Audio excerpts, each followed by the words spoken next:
सुख झाले ओ साजणी सुख झाले ओ साजणी हा विठ्ठल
म्हणून विठ्ठली आवडी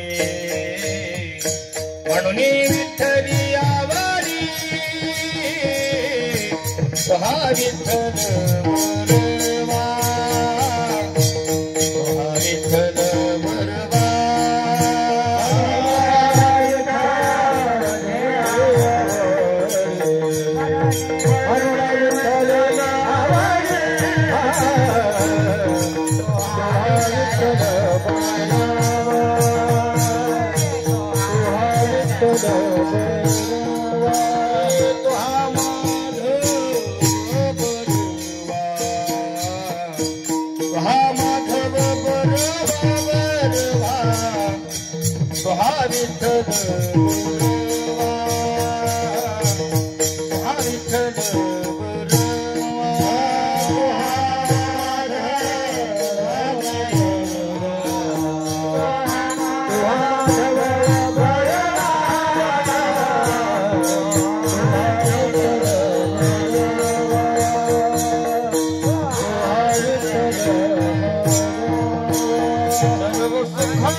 सेवेकरिता निवडलेला अभंग, वैराग्याचा पुतळा, भक्तीचा जिव्हाळा, प्रेमाचा मळा, ज्ञानाचा चितकळा श्री संत तुकोबरा यांचा. घरात नाही धान, पोटात नाही आण, गावात नाही मान, पण चित्तात सदा बोला बोला सदा समाधान जगद्गुरु तुकोबरा यांचा. घरात फुटका माठ, गळक ताट, शेवटी वैकुंठाची, असं ज्यांचं परमार्थाचं थाट जगद्गुरु तुकोबरा यांचा. विश्वाचे गुरु, आशिया खंडाचे गुरु, भारताचे गुरु, राज्याचे गुरु, राजधानीचे गुरु, जिल्ह्याचे गुरु, तालुक्याचे गुरु, तुमच्या गावचे गुरु, माझ्या गावचे गुरु, तुमचे गुरु, माझे गुरु. आणि इथून पुढे कीर्तन सुरू करा म्हणता की बंद सुरू. श्रीमंत श्री तुकोबरा यांचा 5 चरणाचा अभंग असून या अभंगाद्वारे माझे जगद्गुरु तुकोबरा नमूद करतात, हरिदासांचं भेट घेतल्याच्या नंतर आणि आपल्या जीवनामध्ये काय काय परिवर्तन होतं त्याचं गोड चिंतन आजच्या भागामधून 1 तास चिंतन करणार आहे. शांत रीतीने कोणी उठायचं बोलायचं प्रयत्न करू नका. सगळ्यांना हात जोडून विनंती आहे. अभंगातील प्रतिपाद्य विषय असा आहे. अभंगातील पहिलाच शब्द काय आहे? बोला ना, बोला काय आहे? पाप. पाप पाप आपल्या या भूमीवरती शास्त्रानुसार पाहायला गेलं तर 3.5 करोडचे पाप आहेत. प्रकारचे किती आहेत पाटील? 3.5 करोड प्रकारचे पाप आहेत. मुख्य विषय आम्हाला तेवढं का पाठ नाही, आमचा तेवढा अभ्यास नाही, पण मुख्य मी 3 प्रकारचे पाप तुम्हाला सांगू शकतो. कारण 3.5 करोडचे पाप सांगायला गेलं तर अजून त्यांनाही दुसरं युट्यूब चॅनल निर्माण करावं लागेल ना. पापाचं पापाबद्दलच अनेक मत आपल्याला सांगता येतील. मुख्य प्रकारे 3 पाप आपल्याला सांगता येतील. क्रमांक 1 क्रमांक कायिक, दुसरं क्रमांक वाचिक, तिसरं क्रमांक मानसिक. किती झाले माय? झोपल्या काय? 3 प्रकारचे मुख्य पाप आपल्या शास्त्रानुसार सांगितलं जाते. पहिला क्रमांक आहे कायिक. कायिक म्हणजे शरीराने केलेले जे पाप असतात त्याला कायिक म्हणतात. वाचिक म्हणजे शब्दाने वाचीने जे केलेले असतात त्याला वाचिक म्हणतात. आणि मानसिक शब्दाचं पाप आहे मनाने जे केलेलं जातं त्याला काय म्हणतात?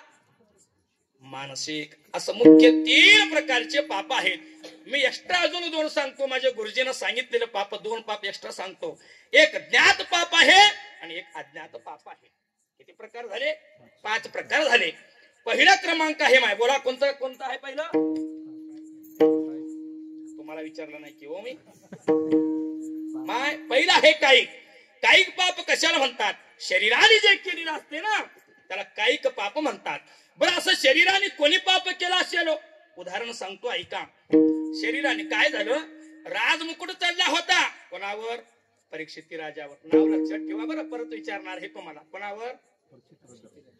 राहुल गांधी होय असं म्हणा की हो.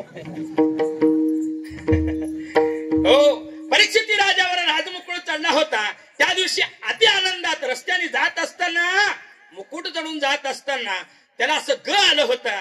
काय झालं? रस्त्यावरती एक ऋषी बसले होते. ऋषी बसले होते. जाता जाता बघा माणसाला काय दुर्बुद्धी असते काय माहिती. हे एवढं तपश्चर्या करणारा ऋषी होता. जाता जाता मेलेलं सरप होतं. मेलेलं सरप घेतला, हाताने उचलला. हात म्हणजे कायिक पाप म्हणतो मी. हाताने उचलला आणि त्या ऋषीवरांच्या गळामध्ये टाकला, निघून गेला. कोण माय? अगोदरच सांगितलं तुम्हाला मी, लक्षात ठेवा म्हणून. काहीच नाही लक्षात ठेवलं तर उगा एक वाक्य तर माझ्या लक्षात ठेवा ना. परीक्षित राजा हा रस्त्याने जात असताना सरप गळ्यात अडकून निघून गेला. आता ते महात्मा होता. महात्मा कसं असतात माहितीये का? जे देहावर उदास असतात. भक्ताईशे जाना गेले आशा पाश. हो, कोणी काही करो शरीराला, त्या शरीराचं ते संबंध त्यांना नसतंय. असवायसा कोठे आठवचे नाही. असवायसा कोठे आठवचे Thank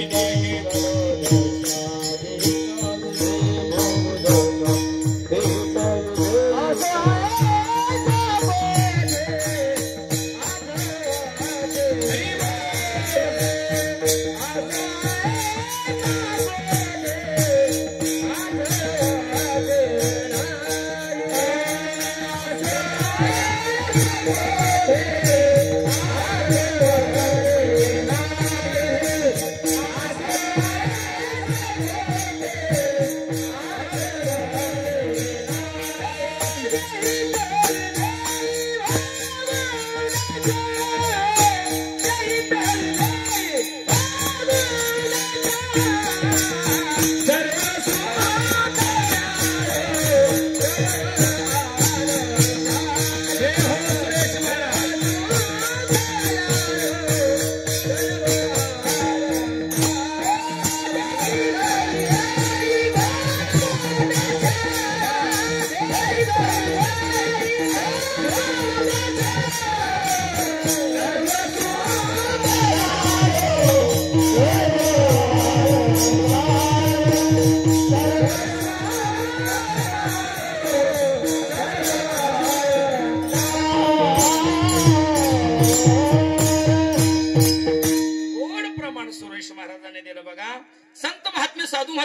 असतात, देहात राहून असल्यासारखं राहतात, देहावर त्यांचं काय ममत्व नसतंय गड्या. असो ऐसा कोठे आठवची नाही, मी देहात आहे का नाही त्याला जाणीवच नसते का हनुमंत महाराज, असते का?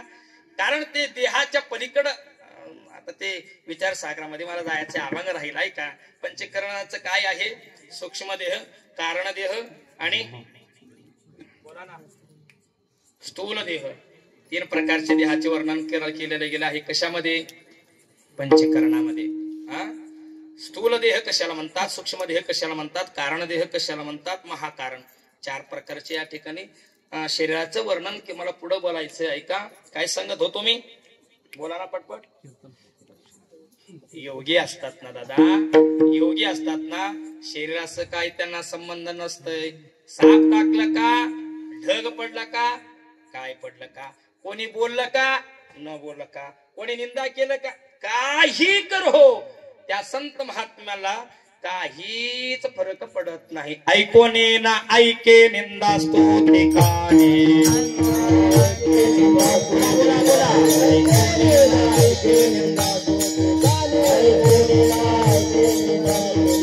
जैसा काऊन मनी योगी राज,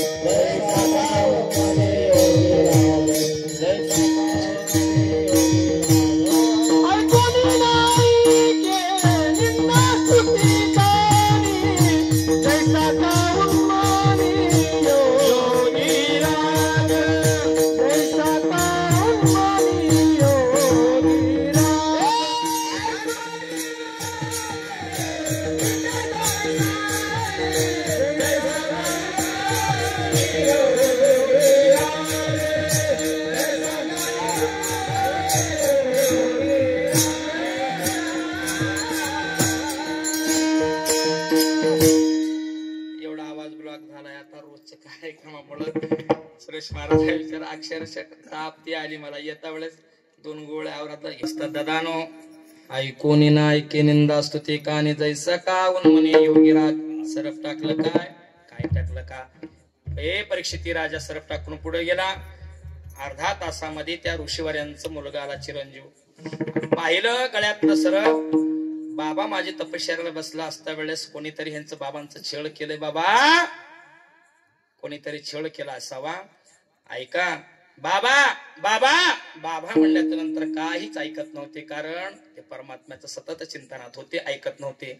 असं चिंतन करत असता वेळेस कोणीतरी कपट बुद्धीनं छळ केला असावा म्हणून त्या बालकाने काय केलं, श्राप दिला.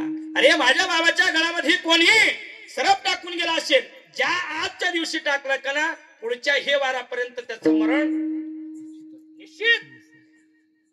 श्राप देऊन गेलं बाबा. ते ऋषीवर्यांचं मुलगा होता बाबा. आता माशाच्या पिल्लाला पोहायला शिकवा लागतील काय सांगा बरं. हा ते सुद्धा महान तपस्वी चिरंजीव होता. आणि काय झालं तरी काय, यमाच्या काळाने ओघ घातला, घाव घातला. कोणावर कोणावर? परीक्षिती राजावर. घातल्याच्या नंतर सांगून गेला यमाने, परीक्षिती राजा अमुक अमुक या टाइमा दिवशी तुम्हाला जावं का, माझं आयुष्य तर अजून खूप आहे ना. आताच का बर, तुम्ही आता जे कृत्य केला का नाही त्याच्या मोबदल्यात तुम्हाला श्राप, त्याच्या योगाने तुम्हाला जावं लागेल. याचा परिणाम काय करावा लागेल. त्यावेळेस शुक महर्षींच भागवताचं श्रवण त्यांनी 8 दिवस काय केलं, श्रवण केला. श्रवणे परीक्षिती तरला भूपती 7 दिसा मुक्ती झाली तया. श्रवण केला गड्या. जे 9 प्रकारचे 9 विधा भक्ती सांगितले का नाही, पहिला क्रमांक आहे श्रवण. श्रवण भक्ती. आता तुम्ही किती गोड कान देऊन करून इकडे ऐकता, हे श्रवण भक्ती आहे. आणि इथं बसून जर तुम्ही घराचं चिंतन असेल तर त्याला श्रवण म्हणत नाही. बरं, इथं मंडपात धर्मकार्याच्या मंडपात बसून जर तुमचे कान जर दुसरीकडे असतील, तुमचं मन जर दुसरीकडे असेल, चित्त नाही नामी तरी ते व्यर्थ. तुमचं जर लक्ष इकडं नसेल, बोलण्याकडे नसेल, मी घराला कुलूप लावलं का नाही, मी घास बंद केले का नाही, हे सगळं जर तुमच्या मनामध्ये असेल, तुमचं संसाराविषयीच अजून श्रवण आहे, परमार्थाविषयी नाही. मला पुढे बोलू द्या. हे कृत्य मला हे पुढचं सगळं त्याचं परीक्षित राजाचं मी पूर्ण उदाहरण सांगणार नाही. कशाकरिता, मला काही पाप सांगायचं आहे. त्या परीक्षिती राजांना जावं लागलं गड्या, मरण पत्करावं लागलं. कशामुळं, कायिक पाप केल्यामुळं हाताने पाप केल्यामुळं त्याला मरण पाप लागलं. हिला म्हणतात कायिक पाप. वाचिक पाप कशाला म्हणतात सांगू उदाहरण. एवढं उदाहरण सांगतो. विठ्ठल विठ्ठल भजन घेतो ऐका ना. वाचिक पाप कशाला म्हणतात. वाचिक पाप म्हणजे शब्दाने जे खोटं बोलणं आहे का नाही त्याला वाचिक पाप म्हणतात. कधीही अबद्ध उपद्रव होण्यासारखं राग येण्यासारखं कोणाला बोलू नये. कसं बोलावं कसं बोलावं. सत्य बोले मुखे कवी अनेकाचे दुःखी मधुरावाणे ओठे आणि मधुरा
ऐकतच राहावं असं वाटतंय दादा.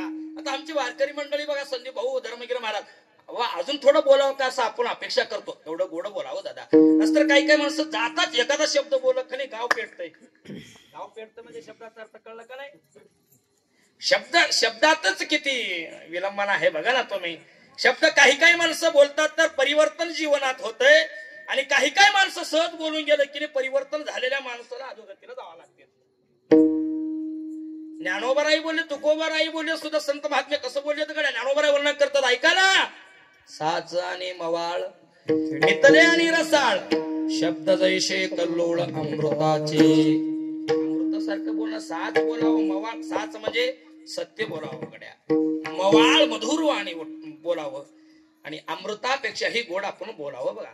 आणि महाराज म्हणतात पिकलिया सुखाचा परिमळू का निवाली अमृताचा कल्लोळू तैसा कोवळा आणि सरळू बोल बोलिला. कसं बोलावं. गोड बोलावं सत्य बोलावं. बोलावा विठ्ठल विठ्ठल बोलावं गड्या. बोलावं गोड बोलावं. जर महाराज गोड न बोलता या वाचने जर वाईट बोललं तर ते पाप काय वाचिक पाप त्याला म्हटलं जातं. काय झालं उदाहरण सांगतो ऐका ना. एवढं उदाहरण सांगून विठ्ठल विठ्ठल भजन घेऊ धर्मगिरी महाराज. उदाहरण असं आहे. ब्रह्मदेवाचं आणि विष्णूचं दोघांचं वाद झालं. दोघांचं काय वाद झालं. विष्णू म्हणतो मी श्रेष्ठ आहे. ब्रह्मदेव म्हणतो मी श्रेष्ठ आहे. या जगामध्ये श्रेष्ठ देव विष्णू मी आहे. ब्रह्मदेव म्हणतो मी रचना केली माझ्यापासून ही उत्पत्ती झाली. ब्रह्मदेव दोघांत हे दोघांचं भांडण मिटवावं कोणी. हे दोघं गेले कोणाकडे शिव भोळा चक्रवर्ती. कोणाकडे महादेव का शंकर का शिवाकड सगळे एकच बरोबर आहे. हो भगवान शंकराकडे गेले. भगवान शंकराने सांगितलं काय वाद आहे तुमचं. विष्णूने सांगितलं देवा मी श्रेष्ठ आहे का. ब्रह्मदेव म्हणा मी श्रेष्ठ आहे. दोघांचं वाद तुम्ही मिटवा तुमच्याकडे आलोय मी. त्यावेळेस ब्रह्मदेवाला सांगितलं भगवान शंकरांनी काय म्हणून माझं जे शिरकमळाचं जे मुकुट आहे 21 स्वर्गाच्या वरती आहे. हे तू जर शोधून आणलास ब्रह्मदेवा तू श्रेष्ठ. विष्णुदेवा सप्त पाताळाच्या खाली माझे चरण पादुका आहेत. चरण पादुका जर तू शोधून आणलास तर तू श्रेष्ठ आहेत. ऐका ना दोघही फिरायला लागले गड्या. दोघही फिरायला लागले. 21 स्वर्गाच्या वर गेला. त्यावेळेस बघा काहीच ठाव पत्ता लागला नाही कोणाला. ब्रह्मदेवाला. विष्णू सुद्धा गेला. सृष्टी रचना करणारा भगवान परमात्मा विष्णूला सुद्धा ठाव पत्ता लागला नाही. एवढं महादेव भगवान शंकराने सांगितलं दोघालाही पत्ता लागला नाही ना. मग त्यावेळेस विष्णू नतमस्तक झाले. देवा भगवान शंकरा आता नाही गड्या मी श्रेष्ठ नाही, पण ब्रह्मदेवाने खोडी केली. काय खोडी केली ऐका ना. ब्रह्मदेवाने एक साक्षी देण्याकरिता, आता जर आपण साक्षी घेतो का नाही बॉन्डवर वगैरे कोणाचा तर साक्ष घेतो का नाही, तसं साक्षी देण्याकरिता खोटं ठरू नये म्हणून त्यानं एका गाईला धरून आणलं. माय कोणाला? गाईला जवळ आणलं. गाईला पाहिल्याच्या नंतर गाईला विचारपूस केलं भगवान शंकराने, गाय माता तू साक्षीदार आहेस का? हो आहे. तर गायनं आता खरं बोलावं की नाही? गायनं काय सांगितलं? भगवान शंकराने विचारलं काय म्हणून? ब्रह्मदेव एकटी स्वर्गाच्या वर गेलेत का माझ्या मुकुटमणी पाहायला करला? त्यांना हो म्हणत होता, पण पाठीमागूनच जे शेपूट होत का नाही ते नाही म्हणत होत.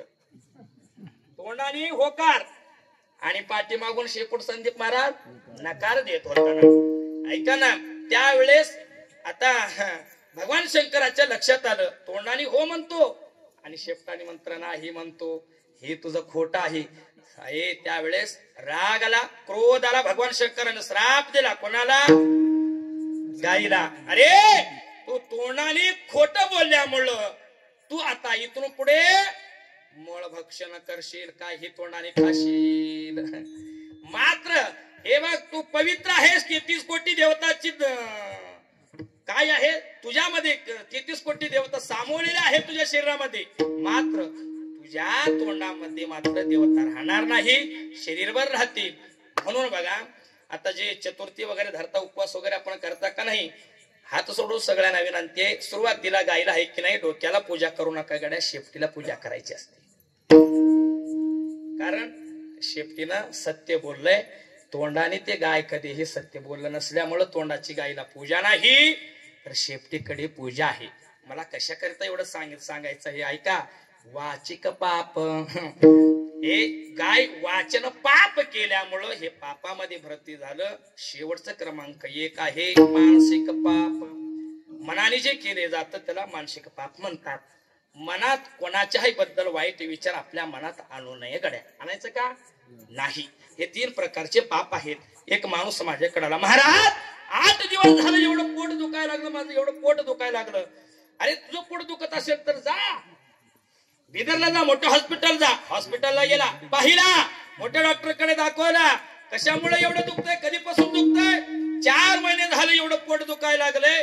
कशामुळे दुखायला लागले? शेजारचा बंगला बांधल्यामुळे पोटा दुखायला लागलं.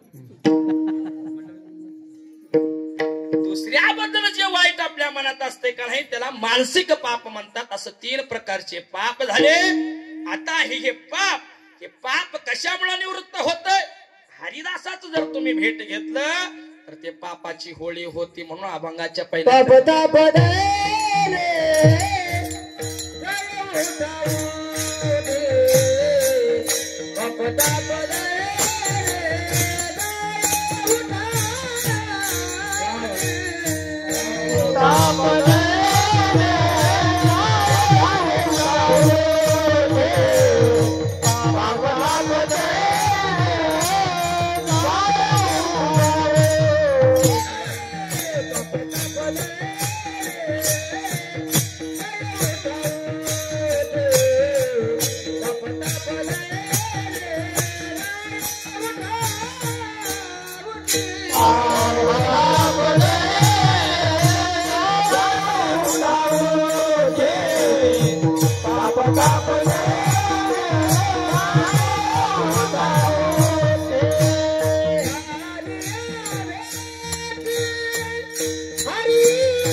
एकदा सुरेश महाराजसाठी जोरदार हाताने टाळ्या. कुठं आळंदीला नाही, पंढरपूरला नाही, काय नाही, पण नैसर्गिकच्या आवाजावरून परमात्म्याच्या भगवान परमात्म्याच्या आशीर्वादाने काय गोड नैसर्गिकता त्याच्याकडे. 10 वर्ष आळंदीला राहून सुद्धा एखादा कोणाचा स्वर लागला. हे मंडळी बघा कुठेच गेले नाही, कुठं साधना नाही, काय नाही, पण परमार्थावरती असलेली निष्ठा नैसर्गिकता किती गोड म्हणतात. आमचे संदीप महाराज होत्या, आमचे धर्मगिरी महाराज तर आता इकडचे बिदर जिल्ह्याचे बादशाच आहे ते बाबा. हो, आणि सुरेश महाराज गोड आवाज त्यांचा आहे. ऐका, 3 प्रकारचे पाप झाले माझ्या मनाने. आता माझ्या गुरुनं सांगितलेले 2 पाप राहिले. ते कोणते? आंबे शेंगे, अजून एक नाही. ते 2 प्रकारचे पाप आपण विठ्ठल विठ्ठल भजनाच्या नंतर आपण त्याचे चिंतन करूया. सर्वांनी हाताने टाळी, मुखाने नामस्मरण, सर्वांनी हात वर करा. गड्या एकदा तुमचे हात आहे की नाही भगवान परमात्म्यापर्यंत गेलं पाहिजे पोहोचण्याचं काम आमचे युट्यूब द्वारे माऊली गायत्री आणि मनोभाव सेवा हे करतील. विठ्ठल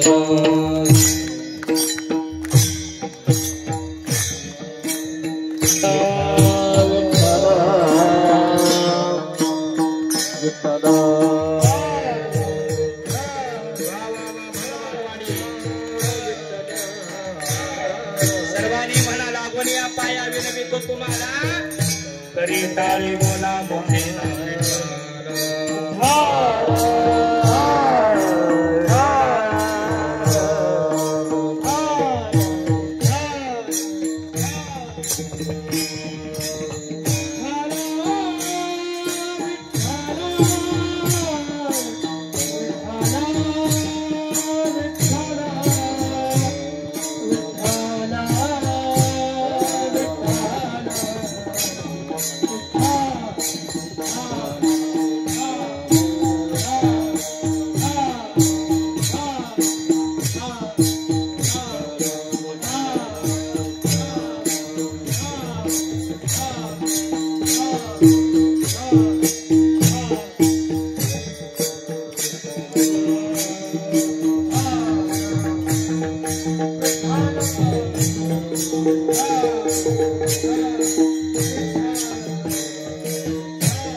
पाप ताप धैन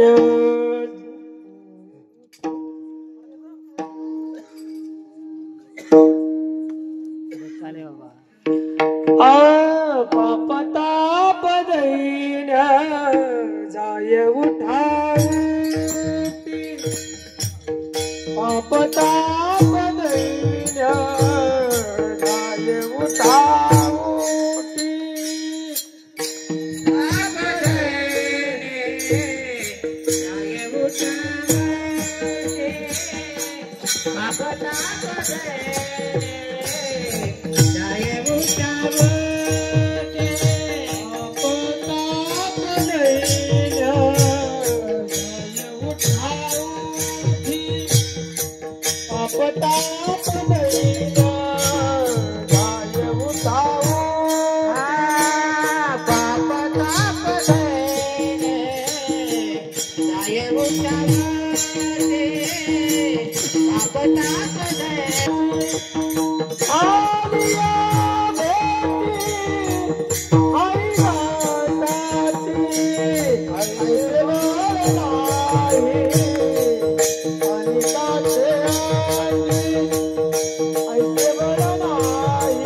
बाप पाप ताप दैन्य जाई उठा उठी.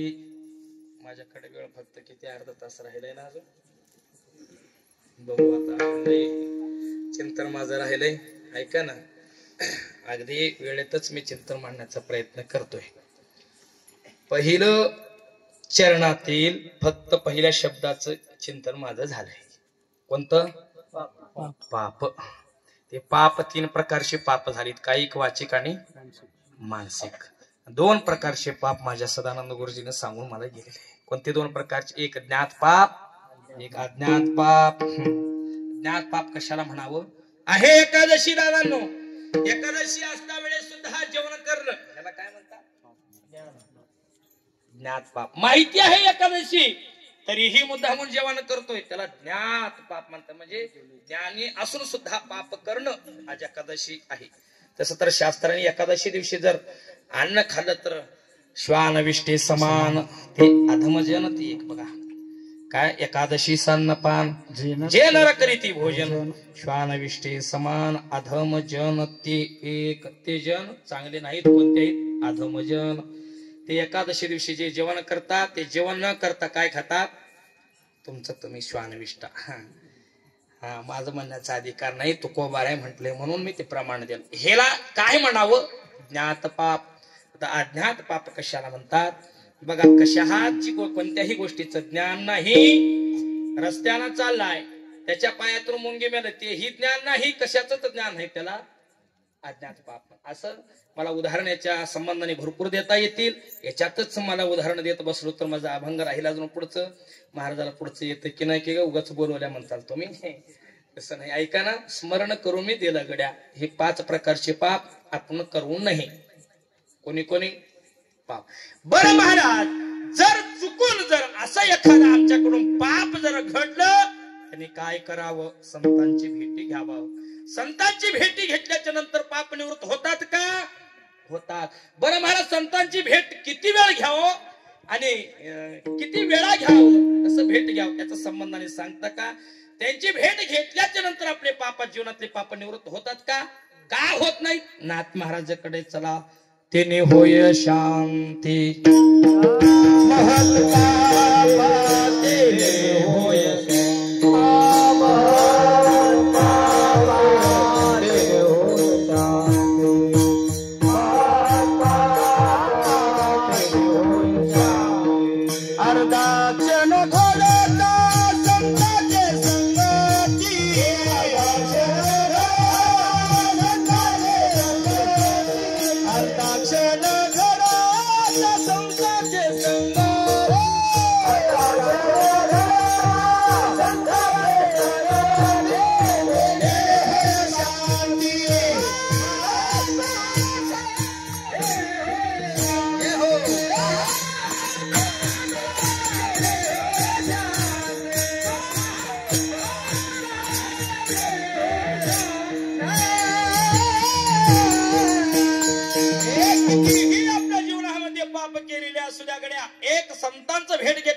पापाची होळी दहन होती. दुसरं क्रमांक नामस्मरण केल्याच्या नंतर नामसंकीर्तन जळतीन पापे जन्मा. पाप पाप पाप म्हणजे काय बघा? पाप तेची नाव न विचारिताने तबलतेची उन्मत्त करी सदा. उन्मत्तपणा करणे. परमात्मा आपल्याला कशा पुण्य परोपकार करण्याकरिता आपल्याला हे देह सर्व दिलाय ना, पाप करण्याकरिता हे शरीर दिलं नाही गड्या. म्हणून पाप जर अंगी यावं असं वाटेल, आलेलं पाप निवृत्त करावं असं वाटत असेल, त्यांनी हरिदासाची भेट घ्यावी. क्रमांक दुसरा आहे माझ्याकडे. पाप झाल्याच्या नंतर एक दुसरं उदाहरण आहे ताप. कशाला म्हणतात? ताप. ताप ताप 3 प्रकारचे आहे. मग तुम्ही सगळे ज्ञानी मंडळी आहेत, मग फक्त स्मरण करून जातो. आता हे ताप किती प्रकारचे आहेत? मग 3 प्रकारचे. कोणते कोणते? आध्यात्मिक, अधिभौतिक, अधिदैविक. 3 प्रकारचे पाप आहेत. आध्यात्मिक ताप कशाला म्हणतात? शरीराला जे विजा होते, शरीराला जे रोग होते आणि त्याला मनाला जे रोग होते त्याला काय म्हणतात? आध्यात्मिक ताप म्हणतात. बघा, मनाला होणारे रोग, शरीराला होणारे रोग भिन्न भिन्न आहेत. मनाला होणारे रोग काम, क्रोध आणि मन करल्या जाते. त्याला आध्यात्मिक ताप म्हणतात. आणि शरीरात रोग होतच की हो. निरोगी माणूस कोण दाखवा आहे का? आहे का? नाही. आपल्या भालके तालुक्यात निरोगी माणसं कोणीच या जगामध्ये नाही. जन्मताच त्याच्या शरीराला रोग जडलेला असते. महाराज वर्णन करतात, शरीर दुःखाचे कोठार, शरीर रोगाचे भांडार, शरीर दुर्गतीचे धार,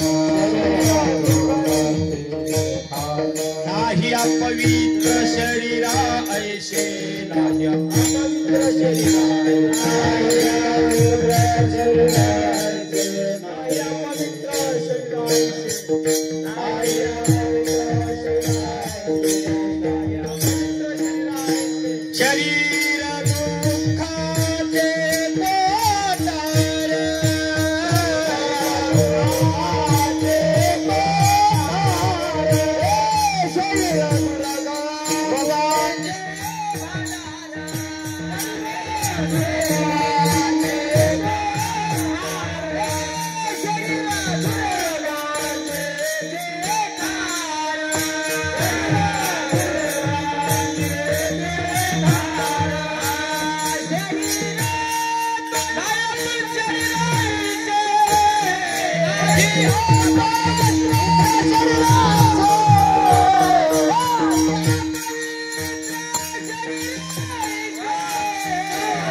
भांडार, शरीर दुर्गंधीचे थार आहे. दुर्गंधीचं थार बघा. मग आपल्या शरीरापेक्षाही जनावरांचं शरीर शास्त्राने चांगलं सांगितलंय बरं.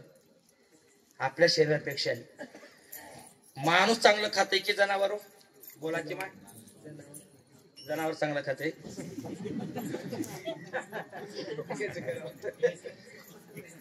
बरोबर आहे त्यांचं. जे वाईट खाते त्याला काय म्हणतात?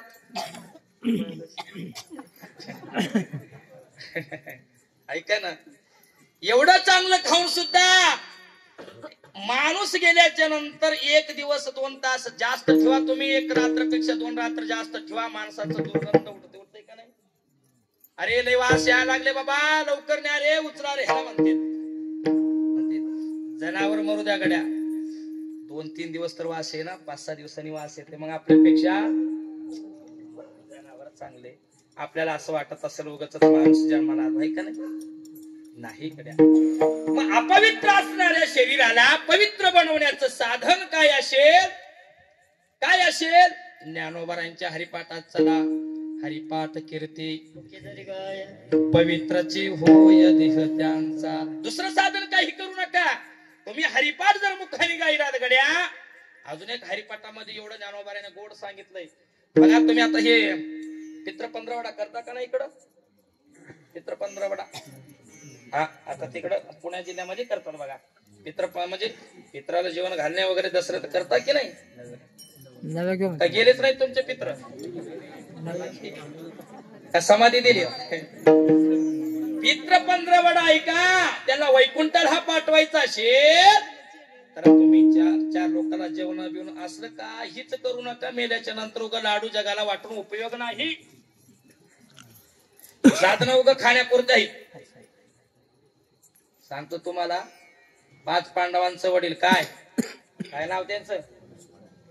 पांडुराजा.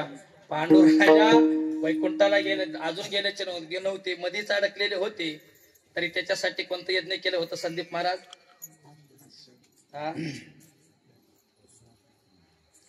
कोणतं यज्ञ केलं होतं? सांगितलं असतो खरं. लई कष्टाने शिकलेली गोष्टी आहेत ही. फुकट सांगू वाटणार संदीप महाराज काय सांगा. ऐका, ते यज्ञ करून सुद्धा हा पोचलेला नव्हता. नंतर त्याला किती हजारो ब्राह्मणांचं जेवण घालावं लागलं. एक शुक महर्षी आला. शुक महर्षी उष्टपत्रावळीवरलं काय खाल्ला होता त्याने? पत्रावळीवरला एक शीत खाल्ला होता. तेव्हा स्वर्गातलं घंटा वाजलं. तेव्हा ते पांडुराजा गेले. पण एवढं साधन आपल्याने होत नाही. हजारो ब्राह्मण जेवण घालण्याची ताकद आपल्याकडे नाही. महाराज, मग आमच्या पित्रांना वैकुंठाला पाठवायचं असेल तर साधन काय करावं? काय करावं? काय करावं? सोपं साधन सांगितलंय, ऐका माझ्या मागे म्हणा. ज्ञानदेव सांग झाला हरिपाठ, पूर्वजा वैकुंठ. किती सोपा हरिपाठ आहे बघा. हा, पूर्वजा आपले पूर्वज, त्यांना मार्ग सोपा जर करून द्यायचा असेल तर आपल्या जीवनातला हरिपाठ झालाय का नाही हे सांगा. ज्ञानदेव सांग झाला तुमच्या जीवनात तुम्ही हरिपाठ केलेत का नाही सांगा. दुसरं साधन यज्ञ आगादी करू नका गड्या. मला हे कशा करता एवढं सगळं सांगायचं होतं. उदाहरण कशामुळे मी देत होतो ऐका ना. आपल्या जीवनातील पाप निवृत्त करायचा असेल हरिदासाची भेट घ्या. कारण हे शरीर सगळं दुःखाचं कोठार आहे. शरीर रोगाचं भांडार आहे. मग अशा अपवित्र शरीरालाही साधन करून साध्यापर्यंत पोहोचवायचं काम माझ्या संत महात्म्याने केलं गड्या. काय झालं एक उदाहरण सांगतो, शिवा संपुष्टात आणतो ऐका. मारुतराव महाराज दस्तापूरकर म्हणून होऊन गेले का? मारुतराव महाराज नाव तर ऐकून असाल. मारुतराव महाराज दस्तापूरकरांच्या महाराजांच्या पायामध्ये आळे पडले, म्हणे किडे पडले. आता हे शरीर रोगाचं भांडार आहे, पडतील. महात्मा असू द्या, सामान्य असू द्या, कोणी असू द्या, शरीर रोगाचं भांडार असू. पायात किडे आळे पडल्यामुळं काय करायचं? एक दिवस रामकृष्ण हरी म्हणत झोप लागली त्यांना. एक साधकाला महाराजांच्या पायामध्ये आज जास्तच उन्मत्त किडे झालेत, काय करावं? महाराजांना खूप त्रास होत असेल म्हणून ते साधक शिष्याने काय केला?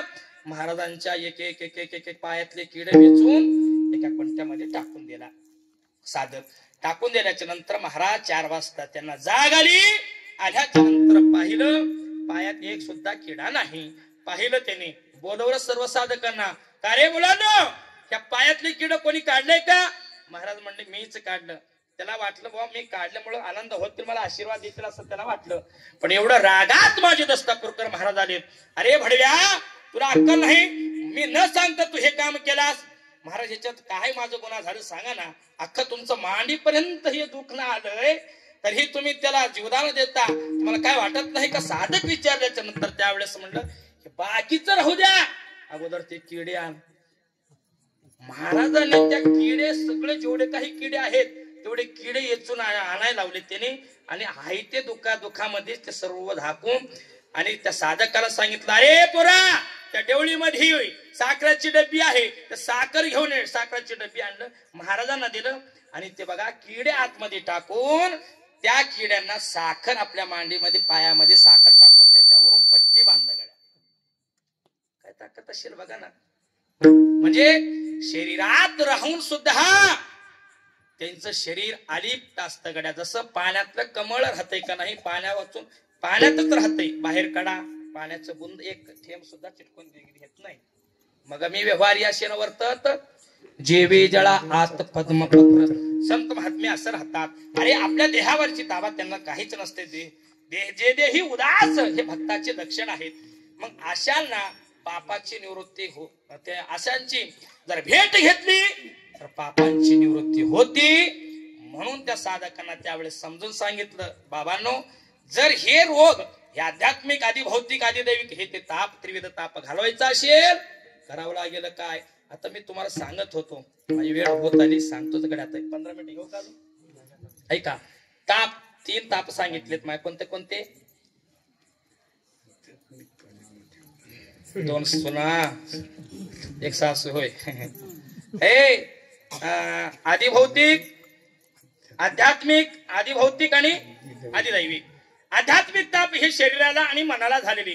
बाहेरून जे ताप होतय का नाही शरीराला रोग, त्याला आध्यात्मिक तापामध्ये. मनाला जे होतंय त्याला आध्यात्मिक तापामध्ये. मनाला कोणतं झाले? काम क्रोध मान खाऊन चालले आणि शरीराने किडे खाऊन चालले, रोग आणि खाऊन, त्याला आध्यात्मिक ताप म्हणतात. ऐका, दुसरा क्रमांक आहे आधिभौतिक. आधिभौतिक ताप कशाला म्हणतात? दुसऱ्याकडून झालेली इजा त्याला आधिभौतिक म्हणतात. दुसऱ्याकडून झालेली इजा त्याला आधिभौतिक म्हणतात. बघा, जाता जाता बघा, तुला कळत नाही का? हे जे बोलणं आहे का नाही, टोचून जे बोलणं आहे की त्याला आदिभौतिक ताप म्हणतात. आदिभौतिक ताप. एक उदाहरण सांगू तुम्हाला आदिभौतिक तापाबद्दल. कोण बसते? राजा रावण बसतो. राजा रावण 33 कोटी देवतांना बंदी खाण्यात टाकलेला होता. राज्य मिळवलेला होता. एवढं धनसंपत्ती होतं. 80,000 बायका होत. 80,000 बायकांचा आधार कार्ड तर कसं काढलं असेल बिचाऱ्याने. या जगामध्ये एकच असं राजा होऊन गेलाय राजा रावण. पन्नासच ऐकलं नाही, बायकोचं तर कधीच नाही. आमची एकच आहे. एवढं फिरून आली की नाही आता काय सांगा. रोजचं फिरणंच आहे. तरी येत्या वेळेस म्हणावं लागतील पेट्रोल कॅनर अक्का इतकी दे म्हणावं लागते. एकच बायको पण 80,000 बायकांना ताब्यात ठेवणार राजा रावण कोणाचंच ऐकलं नाही. गड्या मंदोदरी सांगत होती राम रावण राम प्रभू तुमच्या बरोबर युद्ध करतील शिळासागर. हे सगळं सांगून बघितले. तू अजिबात बोलू नको म्हणायची ताकद त्या मागच्या काळात लोकांची होती. आता सांगणंच नको बाबा उभं कशाला. आमचेच ऐकत नाही तर तुमच्या कशाला सांगत बसू. होय जाऊ द्या. काय सांगत होतो मी. आदिभौतिक ताप कशाला म्हणतात. राजा रावण एवढा राजा होता. राजवैभवामध्ये सीतेला आणायला जायला पाहिजे होता. का नाही. तिथं गेल्यानंतर मारीचला हरणाचं वेश घेऊन पाठवून दिला. हा जवळ गेला. भिक्षा देही मा. भिक्षा मागण्याकरिता जवळ गेला. आई साहेबांनी सांगितलं नाही बाबा माझ्याकडे भिक्षा. आणि विनमुखता तुम्ही जर एखादा अतिथीला पाठवलं तुमच्या जीवनाला काहीच नको. तुमच्यापासून लोकांनी काय आदर्श घ्याव. नाही ते राजा रावण बोलू लागला. राजा रावण होता पण कोणत्या वेशामध्ये गेला होता. साधूचा वेश घेऊन गेला होता. मला हे सांगायचं आहे त्यावेळेस लक्ष्मणजीला ती जी सीतामाई जी बोलली काय म्हणून. लक्ष्मणा त्या ठिकाणी बघ त्या हरणाच्या मागे माझे स्वामीजी गेलेत. लक्ष्मणा लक्ष्मणा लक्ष्मणा मारीच म्हणायला लागले. रामासारखा आवाज यायला लागले. लक्ष्मणा संकटात आहे तुझे दादा जा.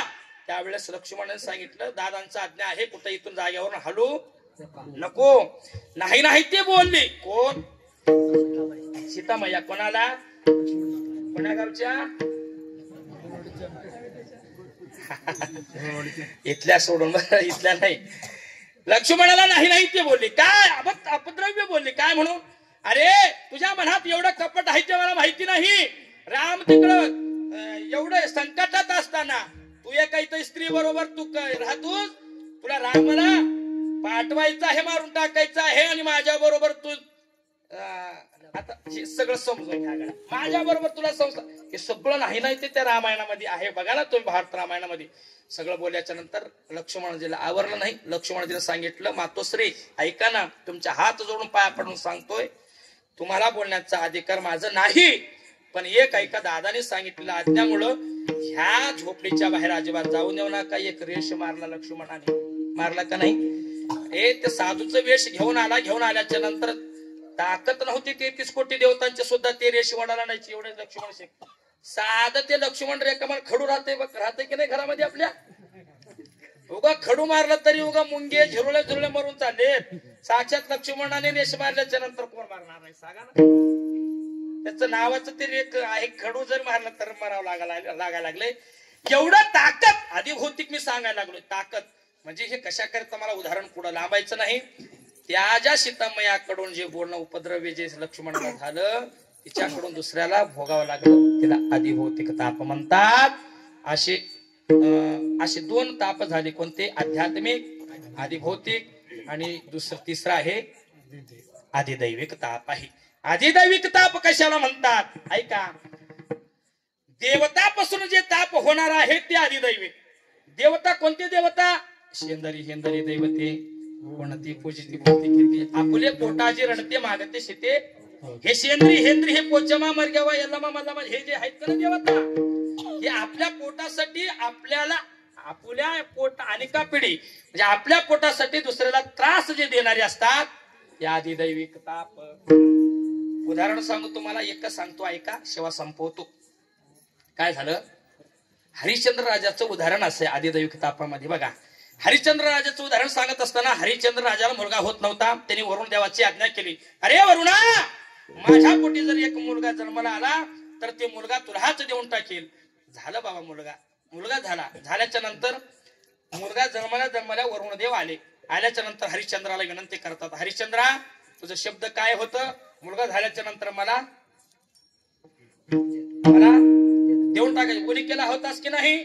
त्यावेळेसचे लोक कसं होते, वचन न मोडी, हा वचनबद्ध होते. आता काय नाही वचन, एकदा वोट घालून घेजेपर्यंत वचन एवढं बोलतात का नाही, विश्वास एवढं देतात का नाही, सांगू नका गड्या. आता तुमच्या गावाला कोणतीही अडचण असू द्या, लाईटची असू द्या, रस्त्याची असू द्या, मंदिराचं काम असू द्या, वैयक्तिक घरचं असू द्या, कोणतेही काम असू द्या, या वर्षी मला जर तुम्ही निवडून दिलात 5 वर्षात मी काया पालट भगवानवाडीची काया पालट करून देईल आश्वासन देऊन हरिश्चंद्राजाने सांगितलं. आदिदैविक ताप सांगतो ज्ञानेश्वरमाऊली भजन घेतो तुम्हाला, असं ऐका ना.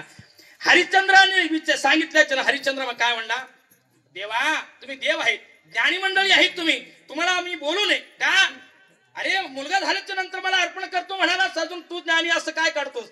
हे बघा हे बालक आहे आणि 12 दिवस विटाळ असते की नाही, 12 दिवस विटाळ असते.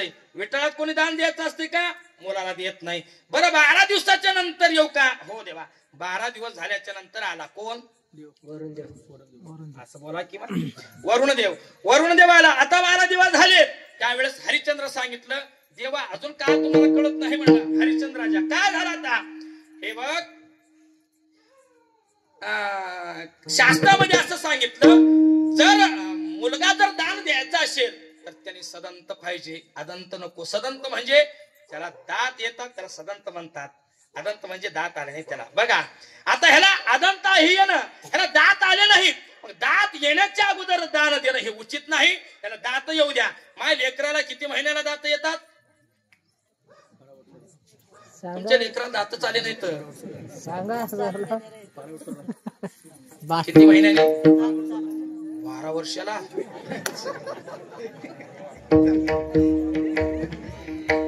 बाळाचे नाव गिरीश बुक्काला द्यावा लागेल बाबा. 12 वर्षांनी नाही, माय कमीत कमी 6 महिन्याच्या पुढून 7, कोणाला 6 महिन्यात, कोणाला 7 महिन्यात, 9 महिन्यापर्यंत दात येतात शास्त्रानुसार, नैसर्गिकानुसार. हो कोणाची थोडं जाड जात असल्यामुळं 10 महिन्यापर्यंत लास्ट. हो 12 वर्ष सोडून 12 महिन्याच्या आतमध्येच येतात दात. 9 महिन्याच्या 9 महिन्यापर्यंत दात येतात. दात आल्याच्या नंतर सदंत होतो, त्यावेळेस तुला दान देऊन टाकतो. 10 महिने थांबला त्यानं, 9 महिने का बरं 10 महिने. 10 महिन्याच्या नंतर आला कोण, बोला ना, वरुणदेव आला. म्हणजे मी कशामुळे तुम्हाला विचारतो, तुम्ही जागे आहेत का झोपलेत म्हणून तुम्हाला विचारणार झालं. मी वेळेतच कीर्तन आटपतो गड्या. ऐका, सदंत होता, सदंत झाल्याचं दात झाले आल्याच्या नंतर वरुणदेवाला, हरिश्चंद्रा आता देऊन टाकतील का, आता देऊन टाक. त्यावेळेस सांगितलं, हे बघ आमच्या ब्राह्मणापैकी असं पद्धत आहे, हे अज्ञान बालकाला कधीही पाठवायचं नसतंय, ज्ञानी पाठवायचंय. वेद अध्ययन केल्याशिवाय तुम्हाला अज्ञान बालकाला तुमच्या हातात द्यायचं नसतंय, ज्ञानी बनून तुम्हाला देतो. आता असेच किती मन रात्रभर सांगू तुम्हाला, फार मोठं उदाहरण आहे. ज्ञानी झाल्याच्या नंतर, मुंज झाल्याच्या नंतर तुम्हाला दान देण्यात येईल. बघा त्यानं शिकायला गेला एका गुरुवर्यांकडे, कोण कोण, हरिश्चंद्राजाचा मुलगा शिकायला गेला, वेद अध्ययन करायला गेला, ज्ञानी झाला. घराकडे आला, बापाचं वचन होतं काय, ज्ञानी झाल्याच्या नंतर मुलगा वरुणाला देता येईल. मुलगा शहाणा झाला, आता माझा बाप मला ठेवणार नाही, मी शिकलेलं ज्ञान वाया जाईल, हे फुकट मला देऊन टाकेल वरुणाला. म्हणून त्याला बापाजवळ बी राहिला नाही. वरुण येण्याच्या अगोदर त्याला पळ काढला, निघून गेलं पोरग. चाललेत की नाही पोर, आता चाललेत की पोर. तेव्हापासून पद्धत आली, संदीप महाराज पोरं पळून जायचे. पोरायचं सांगलो आलो, बरं तुम्ही दुसरं घेता, पोरीचं नाही. हो पळून गेल्याच्या नंतर वरुण आला हरिश्चंद्राकडे. हरिश्चंद्राजा तुझं वचन काय होतं, पोराला देतो म्हणून, पोरगा कुठं आहे. त्यावेळेस माझं ऐकणं गेले, तेव्हापासून पोरं बापाचे ऐकणं गेले. तर जे ऐकणं गेले त्याला आळंदी उगा बंडे घाला की काय करतात, शिकून तरी काय करते. खरं सांगू का तुम्हाला इमानदारीनं, जे शेतकरी पोरग ऐकत ते बापाचं ऐकत आहे, शिकलेले पोरग कधीच हो ऐकत नाही. काही काही शिकलेले चांगले राहते, संस्कार असले की चांगले असतात. ज्ञानी पोरग पळून गेलं. आता त्याला काय केलं, वरुणाच्या लक्षात आलं. वरुणाने काय सांगितलं, आदिदैविक सांगायला तुम्हाला. पळून गेला, हरिश्चंद्र राजाला त्रास द्यायला लागला. हरिश्चंद्र राजाला पूर्ण शरीरामध्ये त्यांनी पाण्याने उपद्रव्य करून टाकलं संदीप महाराज. कशामुळं? पाणी भरून टाकलं शरीरामुळे. आता त्याचं नावच वरुण होतं की हो, वरुण. पाणी भरून टाकलं, पोट वगैरे शरीर फुगून डम्म होऊन गेलं. कोणाचं? हरिश्चंद्र राजाचं. फुगून डम झाल्याच्या नंतर 6 महिन्यात आता हरिश्चंद्र राजा वैकुंठाला जाणार. तेवढ्यात शिक्षण घ्यायला गेलेल्या मुलाला एका ऋषीवरीने सांगितलं अंतर्दृष्टीनं, अरे तुझा बाप लय फार संकटात आहे रे, कधी भेटायला जातोस का नाही? त्यावेळेस जातो म्हणल्याच्या नंतर हे बघ, त्यावेळेस त्या मुलाने सांगितलं, ऋषीवर्य गुरुदेव, माझ्या बापाची एक अडचण आहे. मी जर घरी गेलो, माझा बाप दान म्हणून मला देऊन टाकणार आहे. मी एवढं ज्ञान कमवलेलं काय करू? त्यावेळेस बघ त्या गुरुजीनं सांगितलं, अरे तू एवढं ज्ञानी आहेस, तुला देण्याच्या ऐवजी माझ्या मुलाला देतो, पण तू बापाकडे जा म्हणला गुरु. माझ्या मुलाला देतो पण तो बापाकडे जा. बापाकडे गेला. कशा करता मी सगळं हे उदाहरण सांगितलं. मी बापाकडे जाऊन बघा, त्यावेळेस बापाचं दर्शन घेतला. नारद महर्षी आले. नारद महर्षी आल्याच्या नंतर नारदाची भेट झाली. भेट झाल्याच्या नंतर ते अख्खं जे शरीर आहे का नाही, ते त्रिविध तापाने भरलेलं शरीर, वरुणाने श्राप दिलं जे शरीर आहे का नाही, ते नारदाच्या भेटीनं शरीर पूर्ण साक्षात ब्रह्मलीन शरीर झालं. कशामुळे मी हे सगळं सांगायला लागलोय? आधी भौतिक, आध्यात्मिक, आधी दैविक. आधी दैविक म्हणजे जे दुसऱ्या दैवताकडून त्रास जे होणार आहे त्याला आधी दैविक म्हणा. अशी मला हजारो दृष्टांत देता येतील. तुम्हाला खोटं सांगत नाही, कारण माझ्या गुरुजींना मला एवढा अनुभव सांगून गेलेत, ते सांगतो बघा.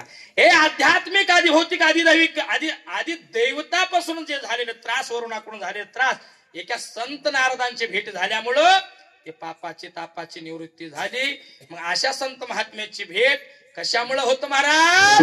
ऐसे बळ नाही अनिकाचे आगी, ऐसे बळ नाही अनिकाचे आगी, ऐसे बळ नाही अनिकाचे आगी, ऐसे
संदीप महाराजांनी गायलं गड्या. संत महात्म्यांचं जर भेट घेतल्याच्या नंतर आपल्याला हे तिन्ही निवृत्त होतात. कोणते?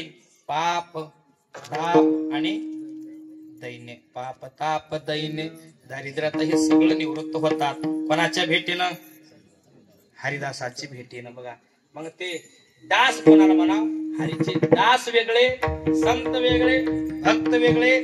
आता साधू वेगळे. साधू कोणाला म्हणावं? भक्त कोणाला? भक्त जे कोणाला म्हणतात? भक्ताईशी जाणं. साधू कोणाला म्हणतात? सहा धू. माझं बोलणं लक्षात ठेवलं की सहा षडविकार 6 काम क्रोध लोभ हे मत्सर आहेत की नाही, हे 6 विकार आहेत की नाही, हे जो घेऊन टाकतो का नाही त्याला कोण म्हणावं? वारकरी कोणाला म्हणावं? हा, काम क्रोधाचं जे वार करतो काम क्रोधाला त्याला वारकरी म्हणावं. अशी वारकरी साधू उभं रात्रभर सांगत बसला मी, माझं पुढे चिंतन आहे. मग असं जर तुम्हाला महाराज साधूच्या भेटामध्ये हरिदासाच्या भेटामध्ये, आता काही काही हरीचे दास आहेत, काही काही संसाराचे दास आहेत, आहे का नाही? हरीचे दास घेतल्याच्या नंतर जीवनामध्ये परिवर्तन होतं आणि संसाराचं दास जर झाला तुम्ही अधोगती स्वीकारता. विठ्ठल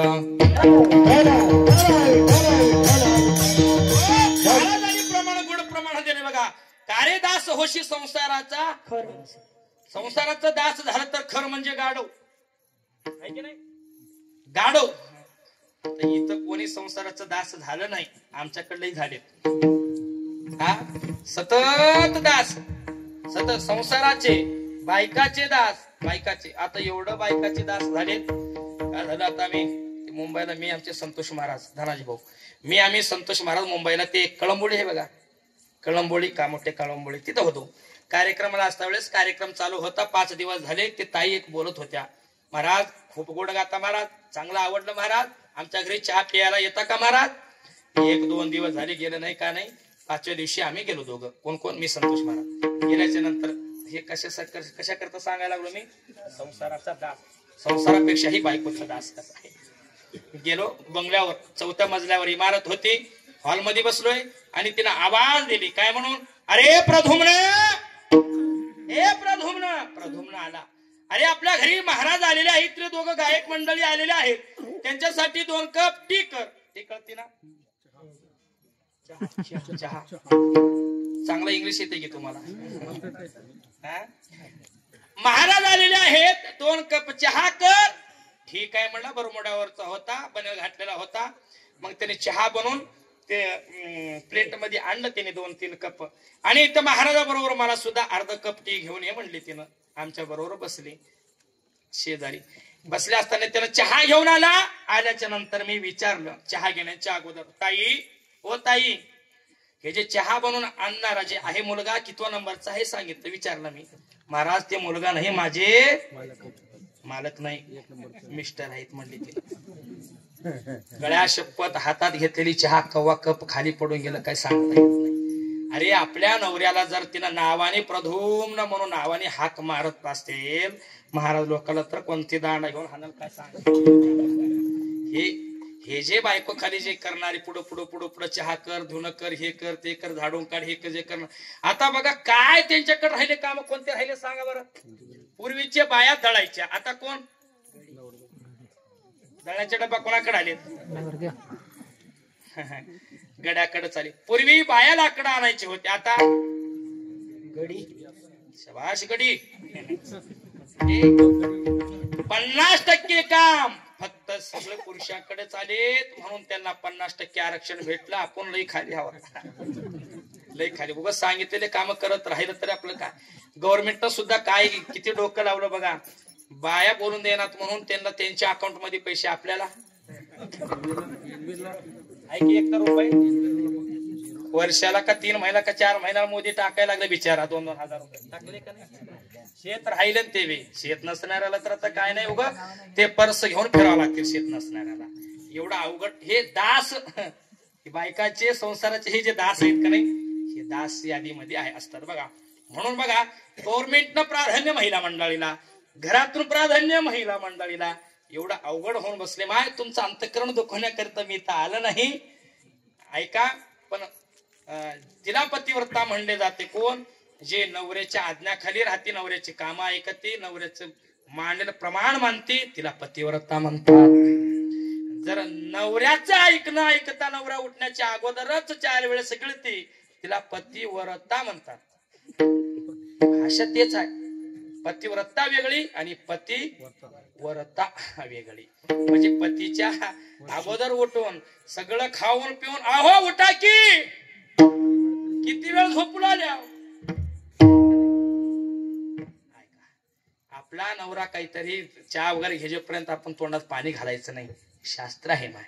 मंदोदरीने करायची अशी सीतामाया करायची. जरी वनवासात जरी गेली राम तुका म्हणे पतिव्रता व्रता तिची देवावरी सत्ता. तिची देवावरी सत्ता तिची देवावरी आ तुका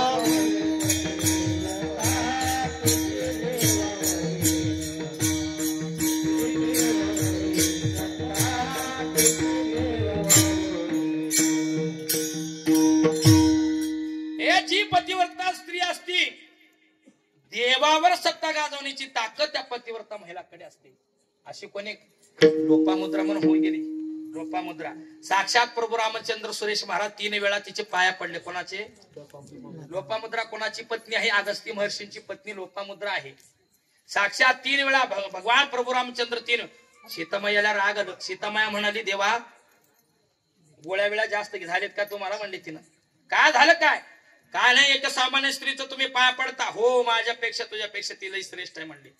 काय श्रेष्ठ आहे? तुम्ही देव आहेत अनंत कोटी ब्रह्मांड नायक आहेत.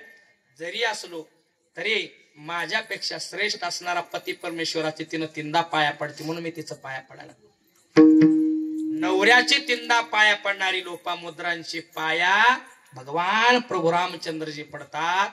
हात जोडून सगळ्याला विनंती आहे तुमच्या भगवानवाडीमध्ये कोणते कोणते महिला नवऱ्याचे पाया पडतात एकदा वर हात करा बरं.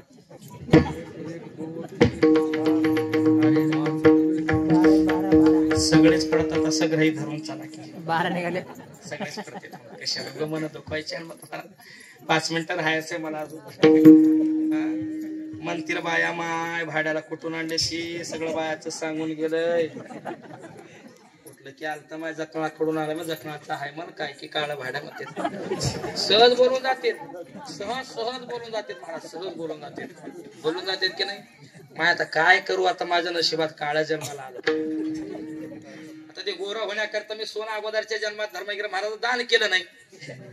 जे सोनं सुवर्ण दान करतात सुरेश महाराज ते गोरा होऊन जन्माला येतील. आहे का नाही? पदरचं सांगणार नामदेव महाराज वर्णन करतात काय दिल्याने काय परिणाम होतो. ऐका.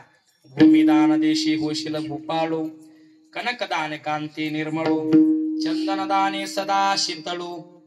पुढचं राहू द्या. भूमिदान देशी होशील भूपाळू. भूमिदान केल्यामुळं भूपाळू म्हणजे राजा होतो. आता जे मंत्री मुख्यमंत्री ते होते अन्यायाने जरी आता वागत असले मागच्या जन्मात त्यांनी भूमिदान केल्यामुळं सहजतेने मुख्यमंत्री पदाला जातात. याचं कारण काय? भूमिदान केल्यामुळं. भूमी नामदेवराय वर्णन करतात कनकदाने कांती निर्मळू. कनक म्हणजे सोनं. कांती निर्मळ सोनं ज्याने दान करतय का नाही कांती निर्मळू म्हणजे हे शरीर निर्मळ म्हणजे गोर जन्म याला येते बघा. चंदन दान सदा शीतळू. जो माणूस चंदन दान करतो सदा शांत समाधान राहते. गावका त्याच्या नावाने दगड फोडणार त्यांना वन्नाचं पट्ट्या ऐकना. ते चंदनदान केले समाधान राहते. सोन का बोलणार लेकरू का बोलणार बायको का बोलणार काय का टेन्शन अजिबात घेत नाही. हे चंदनदान केलेले राहते बरं का पाटील. मला महत्वाचं सांगायचं आहे कनकदाने कांती निर्मळू. सोनं दान केल्यामुळं गोर माणूस जन्माला येतय. जे जे काळे असतील त्यांनी आताच विचार करा. अजून 10 मिनिटं आहो.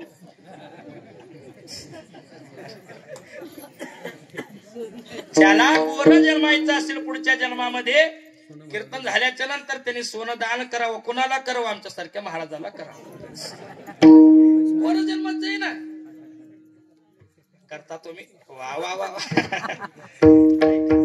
कशा करता मी हे सगळं उदाहरण सांगायला लागलोय. पतिव्रता हे दास जे असतात का नाही कार्यदास ऋषी संसाराचा कर. हे संसाराचं दास होण्यापेक्षा बायकांचं दास होण्यापेक्षा बघा सगळे सण बायकाच्या नावावर. दिवाळी बायांच्या नावावरच. संक्रांत्र हळदी कुंकू बायाच्या नावावर. नागपंचमी बायाच्या नावावरच. अजून कोणते कोणते सण आहेत त्यांचे? सगळे सण बायांचे चांगले चांगले सण त्यांच्याकडे. आपल्याकडे फक्त शिमगा.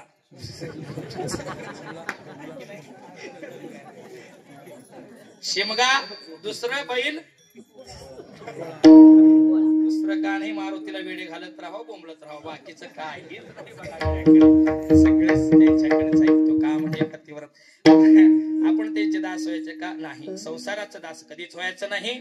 हात जोडून सर्वांना पाया पडून सांगतो, मी तुमच्याबद्दल बोललो नाही, जे परिवर्तन आपल्यात जेवढं होता येईल तेवढं प्रयत्न करण्याकरिता हे कीर्तन सांगतोय गड्या.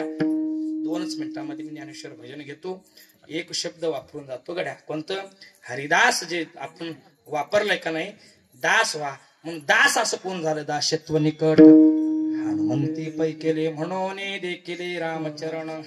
दासत्व कोण स्वीकार केलं गड्या? हनुमंतरायाने. किती सेवा केली?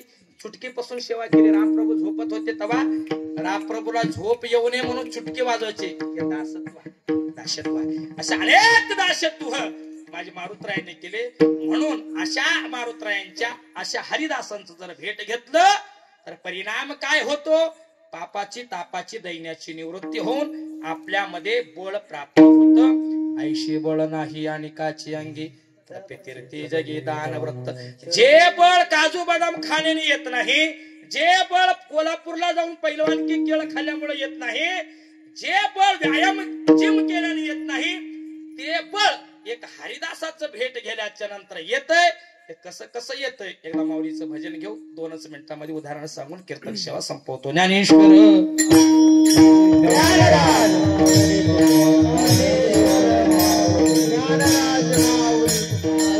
ज्ञानेश्वर माऊली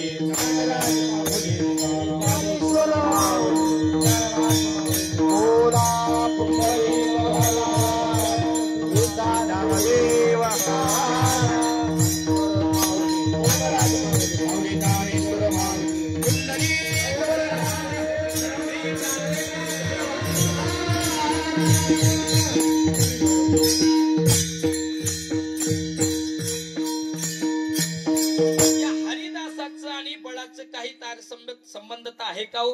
कसं संबंध आहे हरिदासाचा आणि बळाचं? बघा ना, बळ प्रत्येकाला असते, नसते असं कोणाला आहे का? सगळ्या प्रत्येकाला, कोणाला कमी असते कोणाला जास्त असते. असे काही बलवान होऊन गेले त्या भूमीमध्ये, पण त्यांना बलवान म्हटलं नाही तर गात्यामध्ये तुकोबारा हरिदासालाच बळ जे आहे ते इतरत्र दुसऱ्याकडे नाही. हा काय झालं? कुंती मातेनं भीमाला बगलात घेतली होती म्हण. बघा, 5 दिवसाचं लेकरू होतं. कोण मा? भीम. 5 दिवसाचं लेकरू होतं. गांधारी आली बोलायला, काय ग कुंती, आज तुझं लेकरू काय खेळायला लागलं, लई आनंदात दिसत असतं. बोलत असताना तिला दोघे एकमेकांचा संवाद जात असताना ते निष्ठून गेलं, दगडावर पडलं मोठ्या. कोण? भीम. दगडावर पडलं. माय माझं लेकरू पडलंय, आता गेला असं मग खाली बघायचा, लेकरू खेळाले, दगडाचं बुकणा होऊन गेले. काय बळ असेल बघा ना. 10,000 हत्तीचं बळ एका भीमामध्ये होतं. काय एवढे बलवान तरी त्यांचं नाव यादीत नाही. हरिदासांचं बल काय सांगितलं ऐका. राजा छत्रपती शिवाजी महाराज ज्या वेळेस औरंगजेबने फरमाईस सोडलं होतं, कोणाला पकडून आणण्याकरिता? छत्रपती शिवाजी महाराजांना. राजा छत्रपती किधर है, त्याला धरून आणा, माझ्या ताब्यात द्या. फरमाईश सोडल्याच्या नंतर सगळे राक्षस ते औरंगजेबचे सगळे इकडं तिकडं शोधत होते. त्यावेळेस छत्रपती शिवाजी महाराज कुठं होते सांगतो, कीर्तन संपवतो. छत्रपती शिवाजी महाराज लोह गावामध्ये जगद्गुरु तुकोबारांचं कीर्तन चालू होतं. माय बाप, कीर्तन चालू असताना छत्रपती शिवाजी महाराज श्रवण करीत बसले होते. पाटील कोणाचं? तुकोबारांचं कीर्तन ऐकत मग्न झालेले होते. तुकोबारांचं कीर्तन म्हणजे काय हो? हा, तुमचं आमचं उगा पिंगळा मंडळाच्या नंतर 60-60 हजार रुपये द्यायला लागले त्या तुकोबारांच्या नावावर. आपण एवढं घर बांधायला लागलो. ते तुकोबारांचं कीर्तन ऐकण्याकरिता 33 कोटी देवाला असं मग्न करायचं तुकोबारांचं कीर्तन होतं म्हणा. बघा, तुकोबारांचं कीर्तनात मग्न झालेले छत्रपती शिवाजी महाराज. औरंगजेबचे सगळे सैन्य आले. आल्याच्या नंतर खिडकीहून डोकावून एक मुसलमान पाहिला. छत्रपती हा कीर्तन में है सांगितलं. सगळ्या सैन्याला सांगितल्याच्या नंतर त्यावेळेस छत्रपती शिवाजी महाराजांचं कान मुसलमानाकडे गेलं आणि सांगतात आता काही खरं नाही बाबा. कारण तुकोबारा छत्रपती शिवाजी महाराजांना त्यांची शरीराची भीती नव्हती. हनुमंत महाराज तुकोबारांचं कीर्तन चालू होतं. तुकोबारांचं कीर्तन मोड होईल यांची भीती त्यांना होती. कारण कीर्तनात जर भंग झालं त्या ठिकाणी देव सुद्धा कोणाला माफ करणार नाही. पण असं साधू महात्म्याचं कीर्तन आता हा याच्यात विक्षेप आल्याशिवाय राहणार नाही. म्हणून तुकोबाराय काय करत होते, विठ्ठल विठ्ठल विठ्ठल विठ्ठल भजन घेत असता वेळेस त्यावेळेस छत्रपती शिवाजी महाराजां हळूच तुकोबारांना सांगितलं, तुकोबाराय ओ तुकोबाराय, आता मला पकडून नेण्याकरिता हे सगळं सैन्य पूर्ण मंदिराला वेढा घातलंय, त्यावेळेस मी लय संकटात आहे. तुकोबारायने काय केलं गड्या, अरे पांडुरंगा परमात्मा एवढं राजा आहेत, ते राजा त्यांना त्यांच्या स्वतःची कसलीही काळजी न करता राज्य वैभव सगळं बाजूला सरून एक हरिदासाच्या कीर्तनाकरिता येऊन, सामान्याच्या कीर्तनाकरिता इथं येऊन बसतोय. पांडुरंगा परमात्मा तुझी चिंता त्याशी नको खेद करू. छत्रपती शिवाजी महाराजांना सांगितलं, खेद करू नका राजा, सगळे पांडुरंग परमात्मा बघल. पांडुरंग परमात्माला अंतःकरणातून माझे जगद्गुरु तुकोबाराय हाक मारायला लागले. साक्षात पांडुरंग परमात्मा छत्रपती शिवाजी महाराजांचं वयश घेऊन येऊन त्यावेळेस त्या औरंगजेबने सांगितलं, अरे बघता काय, चला मंदिरात हा सगळ्या वार करायला घाला. आणि शिवाजी छत्रपती शिवाजी महाराजांना मुसलमान मंदिराजवळ गेट जवळ जात असताना त्यावेळेस बघा, तिकडं गेलं तर शिवाजी महाराज, मागून गेलं तर शिवाजी महाराज, जिकडं बघा तिकडं शिवाजी महाराजच बघा. शिवाजी महाराज ज्या ज्या दरवाजाने पाहिलं त्या सगळीकडे छत्रपती शिवाजी महाराजच होते गड्या. हे उदाहरण लई मोठं आहे, माझी वेळ संपली.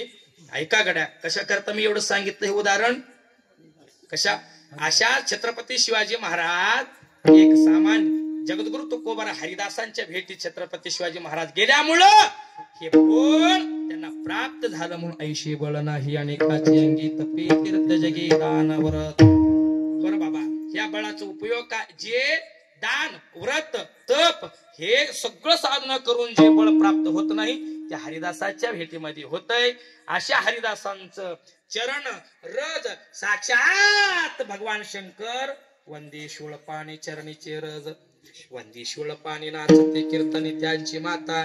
संतांच्या पायाकलची धूळ माती घेऊन माझे भगवान शंकर डोक्यावर घेऊन नाचायला लागले तर गड्या. म्हणून अशा साक्षात हरिदासांची भेट घेतल्याच्या नंतर साक्षात भगवान शंकर नाचतात.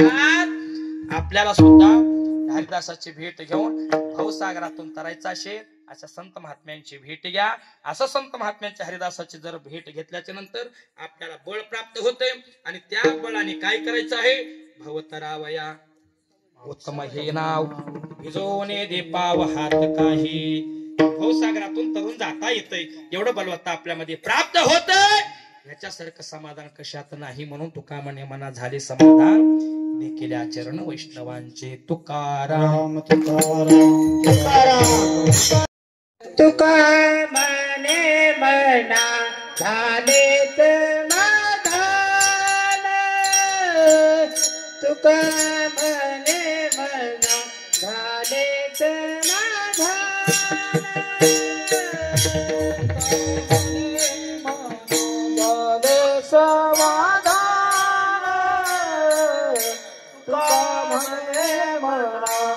झाले समाधान, तुका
तुका म्हणे मना झाले समाधान तुका म्हणे मना झाले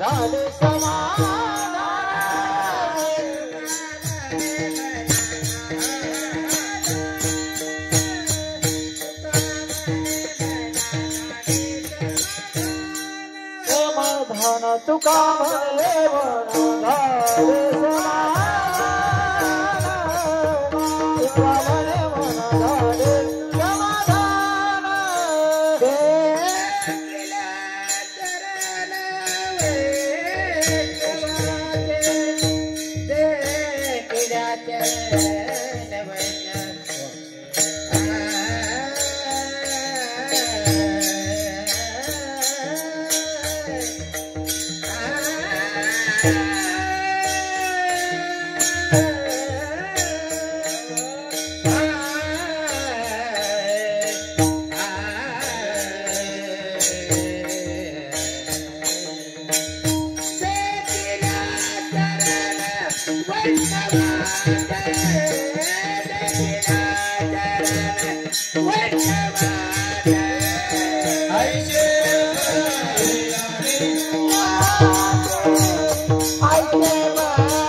वैष्णवाचे देखिला चरण वैष्णव देखिला चरण वैष्णव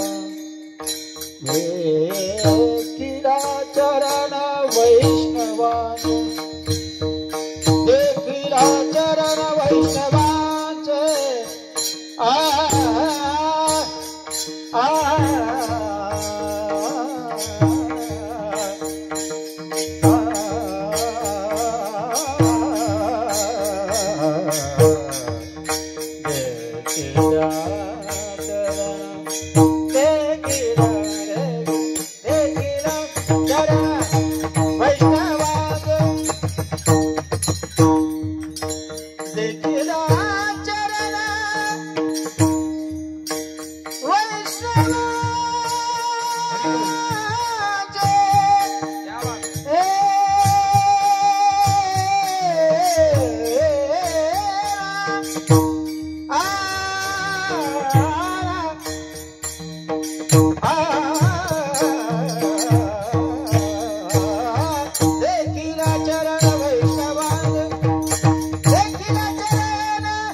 गेंद्या